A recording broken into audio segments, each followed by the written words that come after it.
False Positive, new thriller available on Hulu starring Ilana Glazer, Justin Theroux, and Pierce Brosnan. It was marketed as a modern day Rosemary's Baby, and while the inspirations are in fact clear, this movie doesn't come close to the level of its predecessor and ends up being a huge disappointment. The film centers around Lucy, who is unsuccessfully trying to get pregnant with her husband Adrian. Eventually, he suggests visiting this fertility clinic run by his former mentor, Dr. Hindle, played by Pierce Brosnan. He agrees to help, and lo and behold, Lucy does get pregnant quite quickly. But as time goes on, things begin looking weirder and weirder. She gets these scary dreams and uneasy sensations.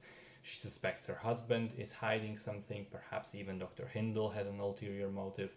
She also gets sidelined at work and gets interested in this weird traditional African midwife, and all of that leads to trouble. Now, I really didn't like this film. I think it has a promising first 20, maybe 30 minutes when it's setting up the characters and the plot, and you're still wondering where it's going to go. And then in the middle part, it just gets all over the place. A conspiracy, supernatural stuff, ghosts maybe, secret plot, what exactly is going on and which parts of what we see are real and which ones are not.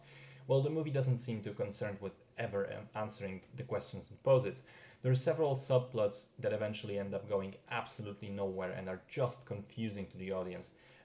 Primarily, that's the whole midwife subplot, but to an extent, also the scene where Lucy brings Adrian lunch at work, and also her entire like work-related plot.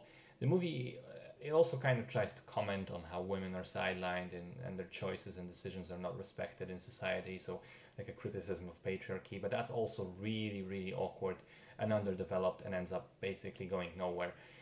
And then in the final act, when it is finally revealed what's going on, it's just so unbearably stupid. I mean, the pivotal moment takes away any of the remaining goodwill because it doesn't make a shred of sense, nor is it particularly interesting or engaging.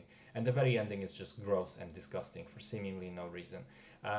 It's a waste of a perfectly good Pierce Brosnan, if you ask me. Stay away from this film.